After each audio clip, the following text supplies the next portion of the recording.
money do you have on you? Hey guys, Rowdy Racing here at the Tool Shed once again for a podcast. We're going to try to do this once a month. Once a month every 6 weeks. Jim's work schedule and my work schedule don't always collaborate for the weekends and to get someone here. So today it's just me and Jim. Today we're going to be talking about weeks leading up to the Sweet 16 and into the Sweet 16. To start it off, we are going to talk about prior to the week of Sweet 16, we will be in Daytona, Florida for Bike Week. I'm going to let Jim give a quick rundown on maybe what to expect social media wise. If you do not follow us on social media, we are on Facebook, Rowdy Racing CNY. The logo is a little R with an American flag on it. Make sure you follow us for all of our podcasts and our details and any kind of photos, pictures, news, funny memes, picking on people. It's all sorts of fun. Jim, what can we expect for the Bike Week in Daytona? The Bike Week in Daytona is going for a pretty long time. You get thousands of bikes, a bunch of dudes being rowdy, wild and crazy.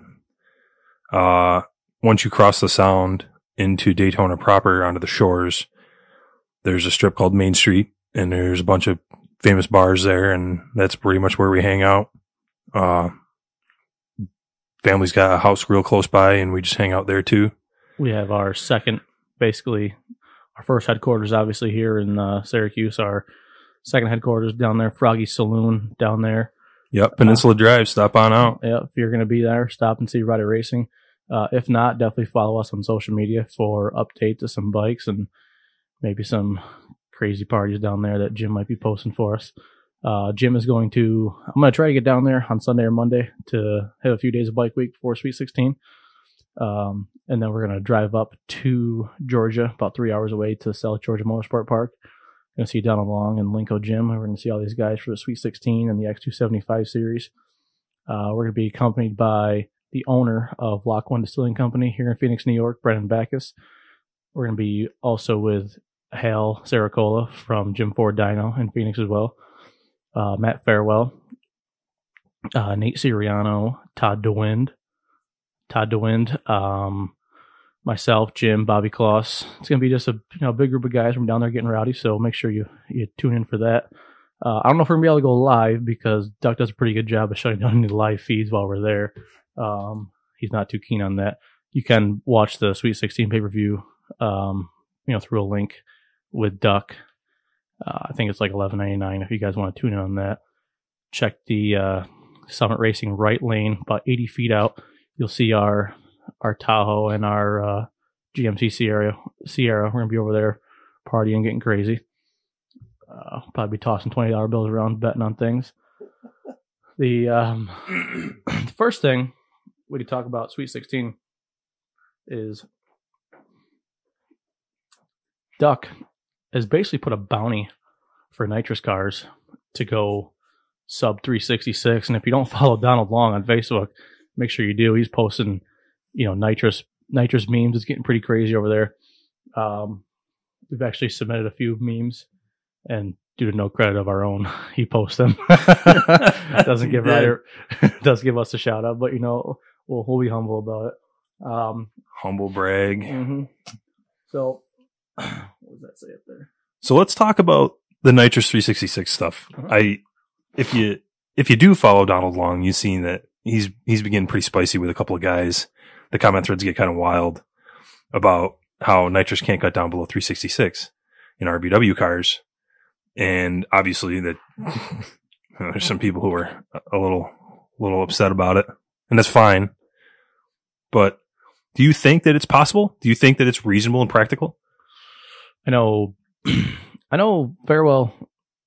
I know a few guys, even not nitrous guys, do believe that there are some cars capable of going 366. I know even Stevie Fast is talking about how he's gonna, he could build a nitrous car just as capable of going I think he said like 362, 363. But watching Lights Out 10 when we had the original podcast here, we were watching turbo cars, like Mickey. He was struggling in the 380s most of the day. And, just a short year ago, he's the one that set the ET and the mile an hour record at Sweet 16 with a 362 at 221 miles an hour, which is just outrageous. And then Rivenbark went in and went, I think 361 with a 9, I believe it was. Mile an hour wasn't close, but I mean, to go 361, you know, that's remarkable. But can a nitrous car do that? I mean, personally, I think the best we're going to see a nitrous car go that weekend, you know, maybe a 66. I'm saying maybe a 67. I don't see him dropping sub 66. So I think the biggest thing that weekend is going to be, will a nitrous car go 366 or faster, and will a turbo car be able to get into the 50s that weekend? I think during qualifying it might happen. The big thing last year at Sweet 16 was the weather was optimal. It was 60 degrees, maybe 65. Track was perfect. It was good turbo weather. Lights out, you know, they had 80-degree days down there. They were running the heat. You know, at nighttime it's a little easier. But in that same token, Lights Out 9 of 2018, the finals weren't until, you know, 11 o'clock at night. And, you know, it gets cold at South Georgia at night. You know, we were there during the day, even in 70-degree weather, you know, it got warm, and then dropping down to, you know, 55, 60, it was a cold 55 and 60 degrees. So the DA definitely changes. So I think, will we see 50s? I think so. Jim, do you think we'll see a 350 out of any car that weekend? I think you'd be crazy not to think that with an event like this. I mean, you're gonna see dudes hit 50s. You're gonna see motors jumping on hoods. That's what I think is gonna happen. Yeah, really. I mean, and you know, that's just another part of the game you play with going that kind of speed. Now, a big fan favorite to first one into the 50s. A lot of guys said Rivenbark. A lot of guys said Laughlin. I know, Jim, I know you said Slavens was going to be the first one in 50. That's a really good bet. Slavens was hauling ass out there for Lights Out 10. Once again, I'm hoping Mickey gets it worked out. I like to see Mickey's car win. But you know what? If Mickey can't do it, I like to see Slavens do it. I like to see door cars, you know, really street appearing cars. The big thing with Rivenbark going 361, people were more impressed with Slavens 362 because it was a street appearing, you know, factory Camaro body car, where Rivenbark, you know, brought a Pro Mod out, put on radials. So I don't know what we're going to see, but I'll tell you what, I'm really excited for it. So this will be Jim's first Sweet 16. Jim, is there anything that you are expecting or hoping to happen that weekend, whether it's racing? Well, I know obviously our group's going to get a little wild, but what you've never been there, so what are you expecting out of the place? I'm hoping to make some money while I'm down there. I'm hoping to see a bunch of fast cars make fast passes. Hopefully nobody pops their motor, but that's a consequence. You can't avoid it. You know what I mean? I'm really hoping to see a good showing, and I understand that there's going to be, you know, a little bit of chaos. You know, you got some rivalries. You got ducks stirring the pot. That's what he's good for. That's what he's good for. That's it. And, but that's what makes good media. That's what makes, you know, an entertaining event. And I hope we see a bunch of that. I hope that, you know, all this stuff involved, all the infrastructure goes off smoothly. Yep. I hope that the cars get into place in time and we don't have a lot of downtime, you know, somebody oiling track down or something. But that's pretty much every event. I think the way he organized, and I think the first Sweet 16 was going to be the I don't know the word I'm looking for here, but that's going to be the go-to. That's what people are going to be expecting out of that first Sweet 16 for the rest of them. You know, optimal weather. We had, I don't think anybody owed that track down. I know one guy, I can't remember who it was. He did go into the wall. He broke an arm. His eyes were, you know, he hit so hard, and you know, his eyes were bloodshot. He's posted selfies of him in the hospital. That was the only wreck that weekend, besides Scotty G from Brooklyn when when he was running No Time. He's in RVW now, but he was in No Time last year. We had this guy next to us, pitted next to our Tahoe. Excuse me, guy pitted next to our Tahoe, and Scotty G, you know, he's going to make a hit. And this guy in his RV, he's got a walker, you know, he's got like those extreme dad tennis shoes on because he's, you know, quote unquote paralyzed kind of thing. And Scotty G's hood flies open, burst panel breaks, and the big scoop goes flying. and you see guys on the side of the track, on this side of the fence, running for their life, thinking this scope's going to come down from 300 feet in the air and crush their skull, and it lands, and and it breaks into a couple pieces. This fucking guy who can't walk all of a sudden runs a 3.6 40-foot dash and picks up Scotty G's hood scoop and goes running back into his RV. And here comes Linko Jim, and he's like, "Hey man, you got Scotty G's hood scoop?" No, I don't know what the hell you're talking about. He's like, "Give me his fucking hood scoop." He had to go in his RV and get it. This guy's running. He couldn't walk 10 minutes ago. So dude just got out of the NFL Combine. Exactly. So I think it'll be a good showing, but I'm hoping for good weather. I'm hoping for no rain. Big thing is this year is it seems the RVW car count is down last year. I think last year they had 71 or 81 people trying to qualify, and as of right now I think there's like 44. So hopefully over the next 10 15 days a few more guys decide that they want to show up, because $101,000 to win, it's a lot. That's a lot of dough, especially for the top 16 qualifiers. So Jim, I know you're not avid drag racer. You're more of my crew chief. You're more of my crew member with everything. Now the bump, what they call the bump, is the top 16 cars to qualify, the slowest one's time in their qualifier. The slowest of the 16, that would be the bump. So last year the bump was, I believe, 376. Do you think the bump will go up or down from last year? Oh, it has to go down. I mean, if you got turbo cars and the top 16 cars are all, 368, that's the bell curve. That's the meaning of life. You know what I mean? So what, if you had to take a guess of what the top 16, what the bump is going to be for that 16th car, what's it going to be? I think in 368, 369. You're going in the 60s? Yeah. I think because the weather's changing a little bit down there, I think we're going to see a 16 bump in the 70s, probably a 73, maybe a 74. It really all depends on how everybody gets their stuff worked out and who shows up. Like I said, Scotty G's RVW now. He's not no time. We don't know who's actually going to make it. Supposedly Keith Haney's not even coming to Sweet 16 this year, so that's just one less nitrous car to have a chance to break that record. X275 cars are going to be hauling ass. There's a lot of X275 cars that are on the sign up list to try to qualify for their class, and they got 50,000 to win. So we're gonna have a good weekend of racing. Another big thing to talk about is the ongoing feud between. Is it a feud, or is it a media hype, or is it a fake sense of acknowledgement between the Street Outlaws and Donald Long? Donald Long, the Street Outlaw guys said they didn't come to Lights Out 10 because they were banned from the track. Donald Long posted a 30-minute Facebook Live video saying that he never banned anybody from the track. Big Chief and all these guys wanted to be paid to come in, and he goes, "Hey, you got $200, you can pay your way with the rest of these people." So, Jim, do you think that Duck maybe possibly, in light of conversation at some point in the last 6 months, told them to not bother showing up because he wasn't going to pay him, or don't show up because I blatantly don't want you here?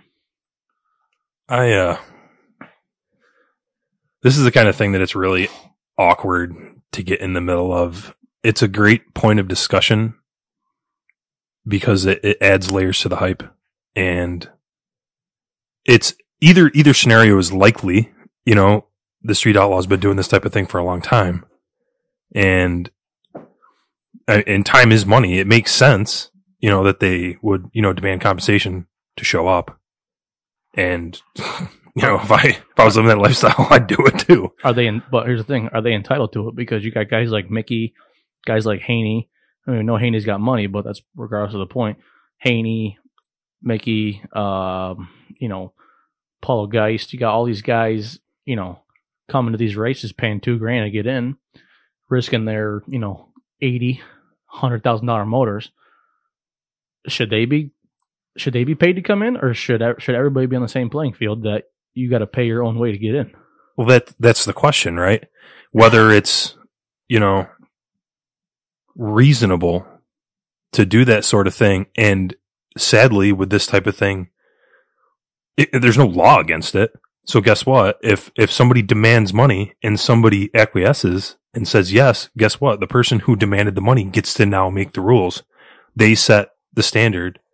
They set the precedent, and they made it okay by demanding it and somebody else approving it. So it's not so much from a morality perspective, to the average racer, to Joe Schmo who's not participating in the event and watches this happen, I could see them being offended by this sort of thing. That's like, oh wow, this is a whole nother layer of nonsense that if I ever, got huge and wanted to do this sort of thing, now I gotta, in addition to having an incredible car and spending all this money on it, on resources and time and crew, now I have to be a celebrity too to get favorable results. And that's the layer of complexity that to the average Joe, that's racing out at ESTA with an 11-second car, they might find that offensive. Same token, they might want to better themselves to become that guy. Now, I think the big thing is maybe Chief and Chuck and these guys maybe lost, they kind of forgot where they came from, kind of thing. They forgot where they came from, an open trailer with a gas truck pulling it and fucking $20 in their pocket, and their wife screaming at them, if you go racing this weekend, your shit's going to be on the front lawn, kind of thing. And now it's, if you don't go racing, your shit's going to be on the front lawn, you know what I mean? So I think it comes to a point of, don't forget where you come from. No one's entitled to anything. If Duck says you got to pay your way into that race, don't ever think that you're better than Rivenbark going 361 or, whoever else, Black Betty going 389. Because, who knows how fast, that's the other thing is, say, hypothetically, Duck goes, hey guys, I'm going to pay Big Chief, Chuck, Ryan Martin, I'm going to pay your entry fee into the Sweet 16. And one of two things would happen. They would either say, yes, okay, I'm coming, or they would be so baffled that, they almost feel obligated. Now, when they get to that point and, they got guys cracking off 360s in qualifying, and these guys are struggling to go 385, 390, is it just a show to kind of get Street Outlaws some of that luster they've lost over the last few years? Because I think the show's going downhill. It's with Oklahoma, it's the same races every weekend. It's list racing. It's bullshit. Nobody wants to watch it. Memphis, JJ's a lot of fun to watch, but it's just, it's wrecks here and, bullshit here. I like the team side of it that JJ gives, but some of that shit is just so staged. Like when Doughboy wrecked his car and his grandmother came out with fucking 10 grand. Oh, here, I got just 10 grand laying aside for you to go put a new motor in your car. You got 10 grand, you're living in a fucking double wide with 7 fucking kids, and all of a sudden you just got 10 grand laying around for your grandson's motor. It's like, yeah, TV has gotten to the point where it's made racers not true to themselves. Right. It's a, if I wreck my truck on the way to work and I call my brother or something, hey, come out and, throw me, $3,000 to, fix my stuff. He's gonna look at me like I got 3 heads. Yeah. What kind of fantasy are you living in, slugger? I got $3,000, but why the fuck why should you get it? Yeah. I mean? Yeah. That $3,000's going into my goodies. I don't care about your nonsense. And he's still my brother. I mean, he'll help me, but it's not like there's a layer, this illusion of, he's gonna tell you, hey, dumbass, don't wreck your truck next time. Yeah. You can't. Okay. So the whole thing that when I watch Memphis Street Outlaws, it's like watching dudes who make moonshine. It's Boondocks racing. It really is. You know what I mean? It's some dude who lives in a shed and pisses outside in a trench and tries not to piss on his dog or something. Think of it now right there, not to cut you off, compare Memphis to Oklahoma. Look at these guys. They're, look at that. Look at their character compared to each other. They're both living in the boonies. But here's JJ, has been wearing the same flannel shirt with cut off sleeves for the last 10 years. And you got, Chuck out buying WFX, getting WFX trailers handed to him. Well, it's a matter of JJ hasn't let the money go to his head yet. Fingers crossed. Yeah. Will it happen? Hopefully not.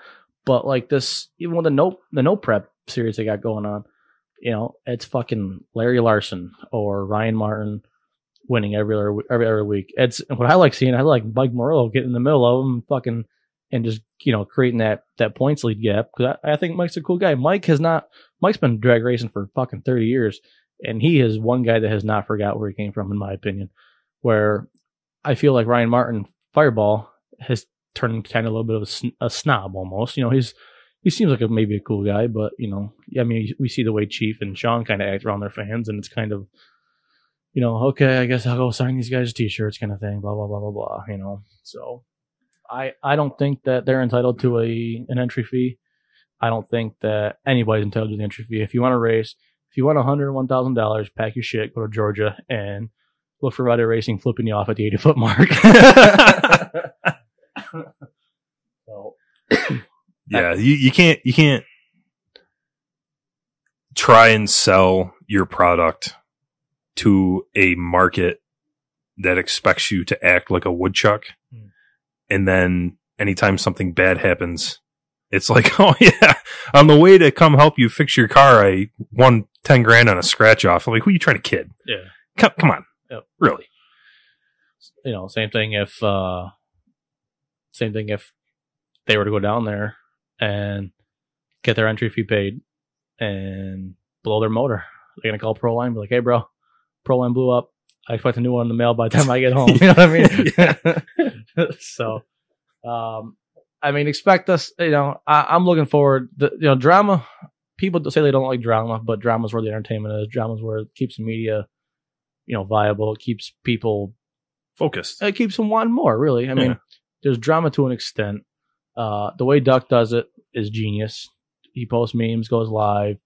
He picks on everybody equally. I mean, he gives Nitrous guys a little more shit than anybody else. But in the same token, you got guys like Jay Cox out there saying that they're going to run Alex Laughlin over, and Alex Laughlin just fucking won lights out. It's like, okay, Jay Cox, where the fuck did you come from? You know what I mean? So I don't know. I think it's a big show. It's a big soap opera is what it comes down to. But we're going to be there front and center. We're going to be there Wednesday the 20th. The race is supposed to be finished by Saturday, the 23rd. Rain date is the 24th. We're flying back out 25th. So if you do follow us, expect some updates there. If not, make sure you follow us Facebook, Rowdy Racing CNY. Jim, now the next thing that we could probably jump into is on the way to Sweet 16 this year. Well, like while you're in Daytona, fuck, I forgot what I was gonna say. Are we cutting this out or no? We can if you want. Yeah, we're gonna have to. It's not a big deal. I mean, we got a lot of stuff going on. We got the SL Limited stuff. We got a little board here. I don't know if you can see it on the video, but we got some topics that we wanted to discuss. We got the Bike Week stuff. We got SL Limited. We heard a rumor that there is a lawyer or some dude. I can't remember. I'd have to look it up on Facebook here. But there's a fellow who's supposedly in talks to buy Lancaster. I don't know this guy. I don't know if there's history with the Buffalo guys for, knowing who this dude is, but the running joke is, that a quarry bought it. And, this lawyer dude, I'm trying to put two and two together because if this dude ain't a racer, this place is going to turn into a sand trap. Yep. So it's built on a landfill. I remember I was going to tell you about on your way to Sweet 16. Now, Jim, if I can't make the Daytona, I'm still going to Sweet 16, obviously, but Jim is going to both. Now, on his way up from Florida, this wasn't tell you, on your way up, Jim's bringing some goodies for the Rowdy Racing team. Oh, yeah, I got the good stuff, That's boys. what it was. I had it written up there, Lock One Distillery. I can't read it because it's dark down here. But if you are there, come see us, and we're going to give you some of the tastiest treats you'd ever laid your eyes on. Brendan Beck, his Lock One Distilling Company, is bringing down some of his Inferno, some of his Rise, a lot of top shelf liquors, and we're gonna be there, not giving away drinks, but come have a few drinks with us, talk some shit. Like I said, we might go live. We might be able to get a live stream going there. Just us goofing off for a little bit. Maybe have a couple interviews. Maybe we can even see if we can get Duck. We can see if we can get Duck on the live stream just to kind of talk to us. He'll probably charge us fucking $12 an hour. Yeah. I wanted to stop at a couple places and see if I could get this editing setup and recording audio into a transit case, like a mobile setup. Yeah, so like we could throw it in the back of the truck. I have like foam packing in there. Yep. Have a couple laptops in there for production laptop, and we should be able to actually hang out on the side of the Sierra or set it up on a tailgate and actually do something like this. And then we can have goof around with the cameras. Yeah. Sure. Goof around with the cell phone and have Facebook Live, but then actually have some quality, production stuff at the same time. It'd be cool to go around and see if we can maybe get a couple of interviews with racers. I think that or even the guests. Yeah. I think that, that would do a lot of good for people who, we're not trying to take anything from Duck with his pay-per-view here, but if we can give a aspect of what's going on outside of the race in the racetrack, I think it'd be a cool thing to do. So, like I said, if you're going to be down there, if you're listening, make sure you come by we're about the 80-foot mark out where our truck's going to be, and come see us. Back on the topic of Jim's Lancaster. Excuse me. Like you said, I believe it was Paul Cambria that supposedly is... You know what? Let me look it up. Okay. Jim's looking it up. I believe it was Paul Cambria that was talking about possibly purchasing the track, but the big thing up in the air was what would happen to the property after. Would it stay a track? Would it, would he lease it to someone else? Would he lease it to, the racers? How's it going to work out? Or is it going to turn into a quarry? Is it going to turn into a bank, run by Matt Farewell? What's it going to turn into out there? So while Jim's looking that up, a lot of guys are concerned out in Western New York where they're going to be racing this season. So, don't forget about Empire. They have the Empire Outlaws on Saturdays, but myself, Doug, Matt, and Jim, we're all coordinating this Adel Limited Street Series 550, 650 cutoff class, and it's two separate classes there, 550 and 650. The rules are on our Adel Limited page, Adel Limited 550, 650. Search that in your search bar, and a lot of the rules and info will be in there. Now, the other thing we're going to be doing this year, or at least be trying to do, is Outlaw. The big thing with Outlaw, Jim, is out in Buffalo and Syracuse. I don't want to say it fell apart, but it had some cracks. Car count was a big issue. Lancaster was having 4 cars show up, and the purse for Outlaw that night was $6,000. They got to pay $6,000 out to a total of maybe 4 cars. Yeah, what kind of shit is that? So what we're doing with Outlaw is it's $125 to pre-register, $150 day of. Mandatory 8 cars must pre-register. If we get 8 cars, the purse is going to be $2,000. Now it's not a bad. It's not you pay $125, you go in and you win $2,000. If we get 16 cars, the purse goes up to $3,000. And for every 8, another $1,000 on top of that. So if you are a Outlaw racer, be sure to stay tuned to that page. But the Outlaw class is going to lie solely in your hands on this, on this series. So please help us make it successful. Please help us, get a car count. We want to put money back in your pockets. We don't want to see you guys build these cars for nothing. So make sure you come out, and you can message me or Doug or Vince Mussolino on Facebook anytime you want with any questions, rules, dates, any of that nonsense. Jim, have you pulled up anything for WNY there? The best I got right now is, let's see here. News as of March 4th was Buffalo attorney Paul Cambria may emerge as the new owner of the Lancaster National Raceway. It's behind a paywall on another website, and I really don't care about it that much to click the link. So, that's fine. But that's the news. It doesn't speculate on what he plans to do with the racetrack, if he plans to open it again as a racetrack to make money, or he wants to turn it into Farewell's next theme park. I really not sure.